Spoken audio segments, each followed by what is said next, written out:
Inter Milan are the Italian champions for the 23-24 season. The Italian side has certainly built up a lead against the other teams in the league and have great players in the side that brought them here.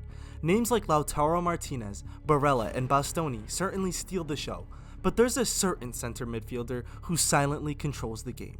Hakan Çalhanoğlu. But just how good is he? Sure, Turkish social media certainly hypes him up, but what is his story and how did he get here? The Turkish international was born in Mannheim, Germany. Now at age 30, although he is playing for Inter, his career also started in the country he was born in.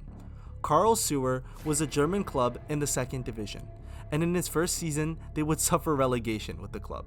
However, it was clear he was much more talented than the rest of his squad. This had caused many teams to be interested, from all over, including Trabzonspor, a Turkish side in the first division who he had originally agreed to be in a contract with. However, he would quickly run away from the side, when a certain Bundesliga team decided to give him a chance. However, this action would come back to bite him in his career many years down the line. Being picked up by then Bundesliga side Hamburger, he signed a 4-year deal in the summer of 2012. However, the Hamburg team decided he was quite not ready for the big jump to the first division, so they sent him back to Karlsruhe for a year on loan. And this unlocked something in Çalhanoğlu as he would lead the team back to promotion into the second division, winning the third league title while also being named Player of the Year for the side. He would boss the midfield as a number 10, and in his time to show up for the Bundesliga would come. Making his debut for Hamburg at the start of the 2013 season, it didn't take long to realize that Hakan was a set-piece mastermind, a calm and collected penalty taker as well as excellent at free kicks. His first had that insane free kick against Dortmund, which even had Klopp smiling because of his insane technique. Hakan would be an above-average player on a relegation-fighting Hamburg side, and would get even more attention from across the league, and the right offer came. Bayer Leverkusen would sign him for 14.5 million euros. This would be a big step up for Hakan. Now playing for the Champions League spots and also challenging for silverware, he didn't back down.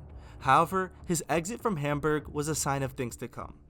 On a personal side, Hakan's exit would be controversial, with him stating that he wanted to leave due to the fans vandalizing his car and being aggressive towards him.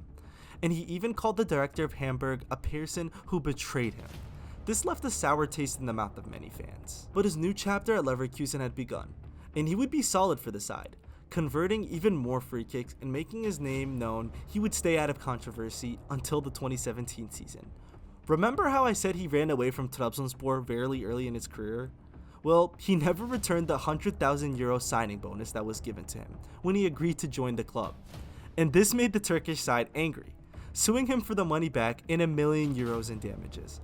However, the court had settled it differently, ordered to pay back the 100,000 euros, and also he got banned from football for 4 months. This would be another stain and another fiasco from Hakan. And yet another club, Leverkusen, were furious, as his ban would come at an important time in the season, with higher-ups in Leverkusen stating it was unfair for them and their investment, and this would be the end of Hakan at Leverkusen. Although they had another 2 years in his contract, both parties would agree that it was time for them to part ways. And that's when a certain sleeping giant in Italy would offer a good amount of money for his services. Signing for AC Milan in the summer of 2017 for about 24 million euros, Hakan would head over to the Italians in a down period, where Juventus was dominating the league and Milan hadn't won a Scudetto since 2013. In Hakan, he still hadn't won a major trophy in his career. Signing a 4-year contract, he would play as a winger at times for Milan. However, he was never fast enough for the role. Given the prestigious number 10, it meant a lot to Milan at the time. He was an important player for the side. So in 2021, when his contract ran out, many people assumed he was either leaving for a whole different league or staying with Milan. However, Hakan wasn't such a player who cared about loyalty, as seen by his exit at Hamburg and the whole Trabzonspor fiasco that had him banned. So he shocked many people when he signed for AC Milan's sworn bitter rivals, Inter Milan, as a free agent. Regarded as a snake from the Milan faithful, he showed that he isn't bound to football by passion or loyalty. And this transfer, to be honest, was probably the best for him. Joining a side who had shown that they had the ability to compete for silverware, they would unlock the best out of Hakan. Inter has utilized his skill set in the best way possible, playing him as a holding midfielder or number 6. Hakan's elite long ball pings and cold-blooded playstyle has made him shine among a team of stars.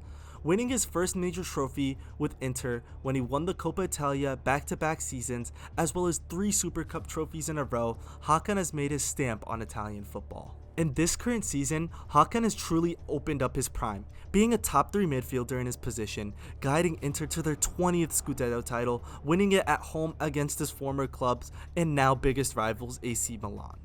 Not only is his all-around midfield game elite, but he also is one of the best penalty takers in the world right now, making 36 out of 40 penalty attempts and scoring 12 penalties just this season. He has shown that he has what it takes to play with the best of the best. Last year, extending his contract with Inter to 2027, it's clear that he finally found his place in home with the Italian squad.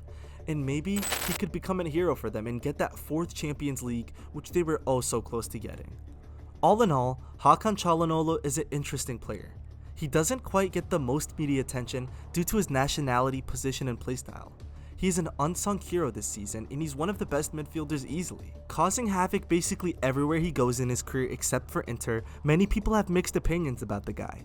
As his nation's most valuable player, many people say he doesn't really perform for Turkey, but some say he isn't being utilized correctly. What we do know is, he's made it clear that he isn't the most moral and role model player, as his exits and bans have really gone under the radar.